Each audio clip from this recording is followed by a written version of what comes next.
नमस्कार। दिन भर की बड़ी खबरों में आपका स्वागत है। मैं हूं अस्मिता दुबे। इस बुलेटिन में आज बात होगी अन्नदाताओं के आंदोलन की, टिकैत के आंसुओं की। बताएंगे कि बजट सत्र की शुरुआत में कैसा रहा संसद का हाल। जानेंगे कि अमित शाह के पश्चिम बंगाल दौरे से पहले टीएमसी में क्यों मची है हलचल। और बुलेटिन के आखिर में बात संसद में पेश किए गए आर्थिक सर्वे की। लेकिन तमाम बड़ी खबरों से पहले एक नजर सुर्खियों पर। परंपरागत रूप से संपन्न हुई बीटिंग रिट्रीट सेरेमनी समारोह में शामिल हुए 26 बैंड। राष्ट्रपति, प्रधानमंत्री समेत सभी नेता रहे उपस्थित। सौरव गांगुली से मिले पश्चिम बंगाल के गवर्नर जगदीप धनखड़। बोले, सौरव को हंसता देख अच्छा लगा। सीने में दर्द होने की वजह से कोलकाता के एक निजी अस्पताल में भर्ती हैं गांगुली। लालू यादव की सेहत में सुधार, एम्स के प्राइवेट वार्ड में शिफ्ट किए गए। 23 जनवरी को रांची से दिल्ली के एम्स में आईसीयू में कराया गया था भर्ती। गिरावट के साथ बंद हुआ शेयर बाजार। सेंसेक्स 588 अंकों की गिरावट के साथ 46,285 के स्तर पर हुआ बंद। निफ्टी 183 अंकों की गिरावट के साथ 13,634 के स्तर पर हुआ बंद। सुर्खियों के बाद बात आज की सबसे बड़ी खबर की। गणतंत्र दिवस पर दिल्ली में मचे हंगामे के बाद से ही सरकार और अन्नदाताओं के बीच की दूरियां और बढ़ गई है। अन्नदाताओं का आरोप है कि सरकार उनके आंदोलन की छवि को खराब करना चाहती है। ताकत के दम पर आंदोलन को दबाने की कोशिश हो रही है। लेकिन कृषि कानून के खिलाफ शुरू हुआ अन्नदाताओं का आंदोलन इसकी वापसी से पहले समाप्त नहीं होगा। तो आज अन्नदाताओं के आंदोलन को लेकर क्या रही हलचल, देखिए ये रिपोर्ट। किसानों का आंदोलन ठंडा पड़ता नहीं दिख रहा है। गणतंत्र दिवस के दिन हुए हंगामे के बाद जरूर अन्नदाताओं की चिंता बढ़ती दिखी, लेकिन अब अन्नदाताओं ने फिर से सरकार के खिलाफ अपनी रणनीति तैयार कर ली है। गाजीपुर बॉर्डर पर तो हालत एकदम से बदल गए। कल शाम तक ये प्रशासन की ओर से दावा किया जा रहा था कि आंदोलन समाप्त हो जाएगा। वहीं आज अन्नदाताओं की भारी भीड़ जुट गई। जो पुलिस बल कल शाम को दिख रहा था वो भी गायब हो गया है। लेकिन सिंघू बॉर्डर पर जरूर हालत हाथ से निकलते दिखे। यहाँ कई स्थानीय लोग सड़क पर उतर आए और आंदोलनकारियों से सड़क खाली करने की मांग करने लगे। पुलिस ने यहाँ बल प्रयोग भी किया और स्थिति को संभालने की कोशिश की। अन्नदाताओं की ओर से दावा किया गया कि सरकार उनके आंदोलन को नुकसान पहुंचाना चाहती है, इसलिए इस तरह का हंगामा खड़ा किया जा रहा है। आंदोलन का सबसे ज्यादा असर हरियाणा में दिख रहा है। कई स्थानों पर अन्नदाताओं ने जाम लगा दिया, जिसे देखते हुए राज्य के 17 जिलों में इंटरनेट सेवा बंद कर दी गई है। इस बीच सरकार द्वारा अन्नदाताओं के खिलाफ हो रहे बल प्रयोग को लेकर विपक्ष का गुस्सा भी सामने आने लगा है। राहुल गांधी ने भी सरकार पर निशाना साधते हुए कहा कि अन्नदाताओं के आंदोलन के साथ क्या चल रहा है आप जानते हैं, उनको डराया जा रहा है। हम चाहते हैं कि अन्नदाताओं के साथ बातचीत कर इसका समाधान निकाला जाए। तो दूसरी तरफ इसे लेकर पश्चिमी यूपी के नेता, पूर्व सांसद और राष्ट्रीय लोकदल के उपाध्यक्ष जयंत चौधरी ने कहा कि मेरा पूरा समर्थन अन्नदाताओं के आंदोलन के साथ है। वहीं पूर्व सीएम अखिलेश यादव ने ट्वीट कर कहा, अभी भाजपाई उत्पातियों ने सिंघू बॉर्डर पर अन्नदाताओं के आंदोलन को खत्म करना चाहती है। सारा देश देख रहा है कि भाजपा कुछ पूंजीपतियों के लिए कैसे देश के भोले अन्नदाताओं को दबाने की कोशिश कर रही है। अन्नदाताओं के आंदोलन के समर्थन में आज दिल्ली में केजरीवाल सरकार में मंत्री मनीष सिसोदिया भी पहुंचे और उन्होंने कृषि कानून वापस लेने की मांग की। अन्नदाताओं के समर्थन में राजनीतिक दलों ने खुलकर आवाज उठाना शुरू कर दिया है। गाजीपुर बॉर्डर पर तो गैर बीजेपी दलों के कई बड़े नेता पहुंच गए हैं। ये असर था कल राकेश टिकैत के धरना स्थल पर निकले आंसुओं का। राकेश टिकैत कल गाजीपुर बॉर्डर पर पुलिस की सख्ती और अन्नदाताओं को बदनाम करने की सरकार की रणनीति पर रो दिए थे, जिसे लेकर पश्चिमी यूपी और जाटलैंड में गुस्सा देखा जा रहा है। आज मुजफ्फरनगर में अन्नदाताओं ने ऐलान कर दिया, टिकैत के एक एक आंसुओं का हिसाब लिया जाएगा। तो और क्या कुछ हुआ मुजफ्फरनगर की महापंचायत में, देखिए ये रिपोर्ट। मुजफ्फरनगर का राजकीय इंटर कॉलेज का मैदान अन्नदाताओं की भीड़ से खचाखच भरा हुआ था। अन्नदाताओं के चेहरे पर गुस्सा साफ साफ देखा जा रहा था। ये गुस्सा था भाकियू नेता राकेश टिकैत के आंसुओं को लेकर। गाजीपुर बॉर्डर पर प्रशासन द्वारा जिस तरह से राकेश टिकैत पर धरना समाप्त करने के लिए दबाव बनाया गया, उसे लेकर वेस्ट यूपी का अन्नदाता गुस्से में दिख रहा था। पंचायत को लेकर पहले लोगों को चिंता थी, क्योंकि प्रशासन ने इसकी अनुमति नहीं दी थी, जिस कारण पूरा मुजफ्फरनगर में बंद के हालत थे। लेकिन प्रशासन ने अंतिम समय में पंचायत को अनुमति दे दी। पंचायत में अन्नदाताओं ने ऐलान किया कि हमारा आंदोलन जारी रहेगा। नरेश टिकैत ने कहा कि कृषि कानूनों को लेकर अन्नदाताओं ने अपना फैसला सरकार को सुना दिया है। जब तक ये कानून वापस नहीं होंगे हमारा आंदोलन चलता रहेगा। जरूर हुआ तो हम दिल्ली के लिए पैदल मार्च निकालेंगे। वैसे पैदल मार्च को लेकर देर शाम तक सहमति नहीं बन पाई थी। अधिकांश अन्नदाता पैदल मार्च के पक्ष में थे। अन्नदाताओं ने कहा कि राकेश टिकैत के निकले एक एक आंसू का हिसाब बीजेपी से लिया जाएगा। हम 2022 में होने वाले विधानसभा चुनाव और 2024 के लोकसभा चुनावों में बीजेपी से इसका हिसाब किताब जरूर करेंगे। सरकार को कृषि कानून हर हाल में वापस लेना ही होगा। अन्नदाताओं के गुस्से से साफ है कि आंदोलन अब तेजी से ग्रामीण क्षेत्र में फैल रहा है और इसका असर गाजीपुर बॉर्डर पर भी दिखने लगा है, जहां आज अन्नदाताओं की भारी भीड़ दिखाई दी। पंजाब से हरियाणा और दिल्ली से मुजफ्फरनगर तक अन्नदाताओं की एक ही मांग है कि कृषि कानून की वापसी नहीं तो घर वापसी नहीं। अन्नदाताओं ने साफ कह दिया है कि सरकार को कृषि कानून वापस लेना ही होगा, लेकिन सरकार अभी भी झुकती नहीं दिख रही है। आज से संसद का बजट सत्र शुरू हुआ और सत्र के पहले दिन राष्ट्रपति के अभिभाषण प्रस्ताव में भी सरकार ने साफ कर दिया कि कृषि कानून अन्नदाताओं के हक में है। तो क्या कहा राष्ट्रपति ने अपने अभिभाषण में, देखिए हमारी ये रिपोर्ट। देश में स्वास्थ्य मुसीबत को दस्तक दिए 1 साल से ज्यादा का वक्त हो चुका है। इसके चलते पिछले साल का बजट सत्र समय से पहले ही समाप्त कर दिया गया था। मानसून सत्र भी कुछ दिन ही चल पाया, जबकि शीतकालीन सत्र तो हो ही नहीं सका। अब देश में वैक्सीनेशन का काम शुरू हो गया है, लेकिन महामारी पर पूरी तरह से रोक नहीं लगी है। इसलिए संसद के बजट सत्र में बदलाव देखने को मिल रहे हैं। पिछले मानसून सत्र की तरह लोकसभा और राज्यसभा की बैठक अलग अलग पाली में चलेंगी। आज बजट सत्र के पहले दिन राष्ट्रपति ने दोनों सदनों के संयुक्त सत्र को संबोधित किया। देश में पिछले 2 महीने से कृषि कानून के खिलाफ अन्नदाताओं का आंदोलन चल रहा है। ऐसे में सभी की निगाहें इस बात पर भी टिकी थी कि राष्ट्रपति कृषि कानूनों को लेकर क्या कहेंगे। राष्ट्रपति रामनाथ कोविंद ने इसे लेकर कहा कि कृषि कानून अन्नदाताओं के हित में है। इन कानूनों की 2 दशकों से मांग हो रही थी। फिलहाल इन कानूनों को लेकर सुप्रीम कोर्ट के निर्देशों का सरकार पालन करेगी। राष्ट्रपति ने गणतंत्र दिवस पर लाल किले पर हुए हंगामे को पूरी तरह से गलत ठहराते हुए इसे दुर्भाग्यपूर्ण घटना बताया। बजट सत्र से पहले संसद परिसर में प्रधानमंत्री नरेंद्र मोदी ने मीडिया से कहा कि भारत के इतिहास में पहली बार हुआ है कि 2020 में वित्त मंत्री को अलग अलग पैकेज के रूप में एक प्रकार से 4 से 5 मिनी बजट देना पड़े, और इस बार भी हम कुछ ऐसा ही देख सकते हैं। पीएम ने जहां अपनी सरकार की तारीफ की, वहीं विपक्ष ने पहले ही तय कर रखा था कि वो राष्ट्रपति के अभिभाषण का विरोध करेगा, और आज इसका नजारा संसद में दिखाई भी दिया। कांग्रेस पार्टी समेत 16 विपक्षी दलों ने राष्ट्रपति रामनाथ कोविंद के अभिभाषण का बहिष्कार किया।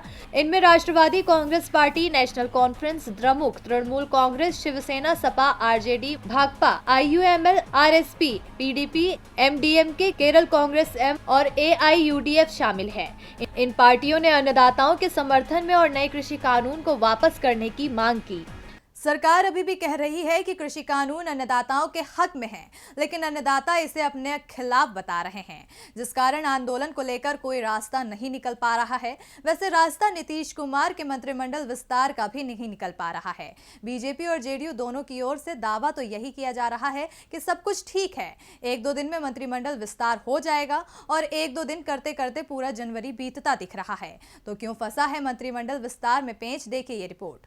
खरमास बीतेगा तो होगा मंत्रिमंडल का विस्तार, लेकिन खरमास बीते एक पखवाड़ा हो गया, लेकिन नीतीश मंत्रिमंडल का विस्तार अभी तक नहीं हो पाया है। सरकार अभी भी 13 मंत्रियों के भरोसे ही चल रही है, जबकि सीएम सहित सरकार में कुल 36 मंत्री हो सकते हैं, यानी मंत्रिमंडल में 23 सीटें अभी भी खाली हैं। 2 महीने से ज्यादा का समय हो चुका है, लेकिन मंत्रिमंडल विस्तार में बीजेपी और जेडीयू के बीच बात नहीं बन पा रही है। दावा किया जा रहा है कि विभागों के बंटवारे को लेकर बीजेपी और जेडीयू में फंस गया है।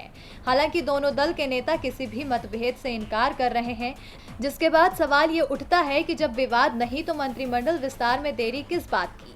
इसी के साथ ही जेडीयू में भी बाहर से आए विधायकों को मंत्री बनाने को लेकर अंदर ही अंदर विरोध पनप रहा है।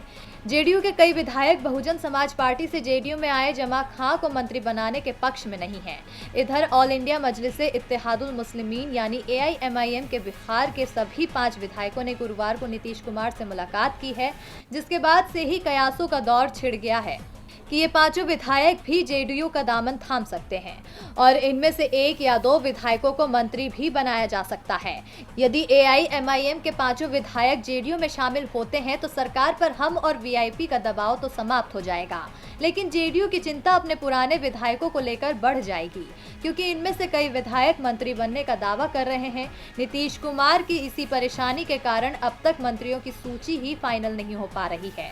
हाँ, बीजेपी और जेडीयू दोनों ओर से ये दावा जरूर किया जा रहा है कि मंत्रिमंडल का विस्तार किसी भी दिन हो सकता है। बिहार में नीतीश कुमार परेशान हैं और उनकी परेशानी का कारण है बीजेपी, जिस वजह से वो मंत्रिमंडल का विस्तार नहीं कर पा रहे हैं। बीजेपी से परेशान तो पश्चिम बंगाल के सीएम ममता बनर्जी भी हैं, क्योंकि जिस तरह से उनकी पार्टी के नेता बीजेपी में जा रहे हैं उससे उनके विधानसभा चुनावों में राह मुश्किल होती दिख रही है। और अब कल अमित शाह पश्चिम बंगाल जा रहे हैं, जिससे टीएमसी की चिंता बढ़ी हुई है। तो अमित शाह के दौरे से क्यों चिंतित है टीएमसी, देखिए रिपोर्ट। देश के गृह मंत्री और बीजेपी के कद्दावर नेता अमित शाह कल 2 दिवसीय बंगाल दौरे पर कोलकाता जाने वाले हैं, लेकिन उनके दौरे से पहले ममता बनर्जी की पार्टी टीएमसी में हलचल मची हुई है। ममता सरकार में मंत्री रहे राजीव बनर्जी ने कुछ दिन पहले ममता सरकार से इस्तीफा दे दिया था, लेकिन आज उन्होंने विधायक पद से भी इस्तीफा दे दिया है और उन्होंने बीजेपी में जाने के संकेत भी दे दिए हैं। राजीव बनर्जी ने कहा कि राज्य के विकास के लिए एक लोकतांत्रिक स्थिति में मैं एक बड़ी राजनीतिक पार्टी के बैनर के बिना अकेले काम नहीं कर सकता। राजीव बनर्जी के अलावा पूर्व मंत्री और टीएमसी विधायक लक्ष्मी रतन शुक्ला, उत्तरपाड़ा से विधायक प्रबीर घोषाल और टीएमसी निलंबित विधायक वैशाली डालमिया के भी बीजेपी में शामिल होने की अटकलें लगाई जा रही है। पिछले साल दिसंबर में जब अमित शाह बंगाल दौरे पर गए थे तो उस समय टीएमसी के कद्दावर नेता शुभेंदु अधिकारी के साथ 7 विधायक और 1 लोकसभा सांसद सुनील मंडल बीजेपी में शामिल हुए थे। अब देखना दिलचस्प होगा कि शाह के दौरे के समय टीएमसी के कितने विधायक भगवा पार्टी का दामन थामते हैं। टीएमसी की चिंता अमित शाह के दौरे ने बढ़ा रखी है तो मध्य प्रदेश में बीजेपी में शामिल हुए ज्योतिरादित्य सिंधिया के समर्थक भी चिंतित दिख रहे हैं। उनकी चिंता है कि जो सम्मान उन्हें कांग्रेस में मिलता था वो बीजेपी में नहीं मिल रहा है। अभी हाल ही में बीजेपी के प्रदेश अध्यक्ष बीडी शर्मा ने अपनी टीम का गठन किया था, लेकिन इसमें सिंधिया समर्थकों को जगह नहीं दी गई। सिर्फ एक सिंधिया समर्थक को प्रदेश बीजेपी कमेटी में जगह मिली है। मध्य प्रदेश में निकाय चुनावों का ऐलान कभी भी हो सकता है। ऐसे में सिंधिया समर्थकों को चिंता है कि कहीं निकाय चुनावों में भी उनका पत्ता साफ ना हो जाए। देखिए रिपोर्ट। मध्य प्रदेश में निकाय चुनाव का कार्यकाल तो पिछले साल ही समाप्त हो गया था, लेकिन स्वास्थ्य मुसीबत के चलते चुनाव लगातार टलता चला आ रहा है। लेकिन अब सरकार ने निकाय चुनाव की तैयारियां पूरी कर ली हैं, लेकिन उससे पहले राज्य में बीजेपी की मुश्किलें बढ़ती नजर आ रही है। राज्य में बीजेपी सरकार बनने के पीछे सबसे महत्वपूर्ण योगदान ज्योतिरादित्य सिंधिया की कांग्रेस से बगावत को माना जाता है। सिंधिया अपने साथ कांग्रेस के 2 दर्जन विधायकों को भी बीजेपी में ले आए थे। इन विधायकों के इस्तीफे से राज्य में कांग्रेस की जगह बीजेपी की सरकार बन गई। सिंधिया के साथ सिर्फ कांग्रेस के विधायकों ने ही पाला नहीं बदला था, बल्कि कांग्रेस के कई नेताओं ने भी बीजेपी का दामन थामा था।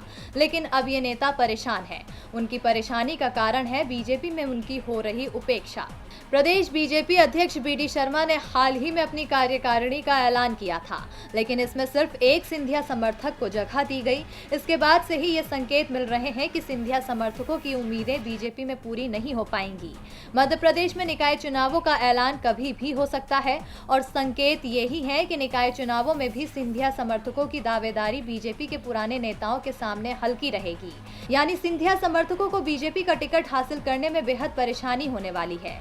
इससे सिंधिया सहित सभी समर्थकों में भारी नाराजगी है। निचले स्तर के कार्यकर्ता तो ये मान रहे हैं कि बीजेपी में उनका कोई भविष्य नहीं है। ज्योतिरादित्य सिंधिया समर्थकों का तो यहाँ तक दावा है कि जो लोग कांग्रेस छोड़कर आए हैं उनको जिले में भी कोई पद नहीं दिया जा रहा है। यही हालत नगरीय निकाय चुनावों में भी रहे तो बीजेपी में शामिल हुए अधिकांश सिंधिया समर्थक नेता वापस कांग्रेस में जा सकते हैं।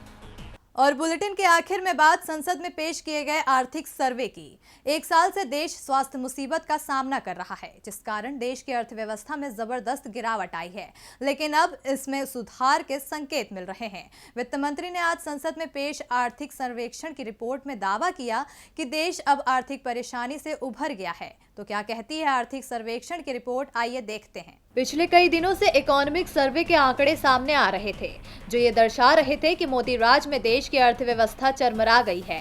हालांकि सरकार की ओर से हमेशा यही सफाई दी गई है कि स्वास्थ्य मुसीबत के कारण आर्थिक प्रगति को नुकसान हुआ है। जैसे ही ये महामारी पर काबू पाया जाएगा, वैसे ही अर्थव्यवस्था में तेजी से सुधार होगा।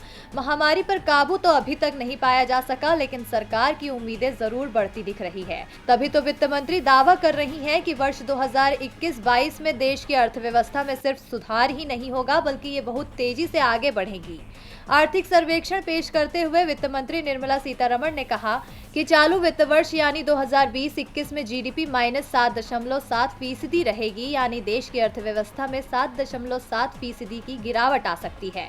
वहीं आगामी वर्ष में देश की अर्थव्यवस्था में सुधार होगा और भारतीय अर्थव्यवस्था में वी शेप की रिकवरी होगी। वित्त वर्ष 2021-22 में 11.5% की वृद्धि का अनुमान है। इसके बाद 2022-23 में 6.8% की वास्तविक जीडीपी वृद्धि दर रहेगी। ये अंतर्राष्ट्रीय मुद्रा कोष यानी आईएमएफ के अनुमान के अनुरूप है। आईएमएफ के अनुसार अगले 2 वर्षों में भारत की अर्थव्यवस्था के सबसे तेजी से बढ़ती अर्थव्यवस्था के रूप में उभरने की उम्मीद है। इसके आगे के सर्वे में कहा गया कि महामारी ने मार्च 2020 से देश में आर्थिक गतिविधियों को बुरी तरह प्रभावित किया है। लाखों लोगों की नौकरियां चली गई हैं। कृषि क्षेत्र से सबसे ज्यादा उम्मीदें हैं, जबकि संपर्क आधारित सेवाएं, विनिर्माण और निर्माण क्षेत्र को स्वास्थ्य मुसीबत की सबसे ज्यादा मार झेलनी पड़ी है। लेकिन इसमें भी अब तेजी से सुधार आता दिख रहा है। विनिर्माण गतिविधियां तेजी से सामान्य हो रही हैं। वित्त मंत्री ने आर्थिक सर्वे में ये बताने की कोशिश की है कि जो परेशानियां थी वो अब समाप्त हो रही है और भविष्य राहत भरा है। लेकिन निगाहें 1 फरवरी को पेश होने वाले बजट पर है। देखना है सरकार बजट में आम लोगों को कितनी राहत देती है। और दिन भर की बड़ी खबरों में मेरे साथ इतना ही। देखते रहिए डीबी लाइव। नमस्कार।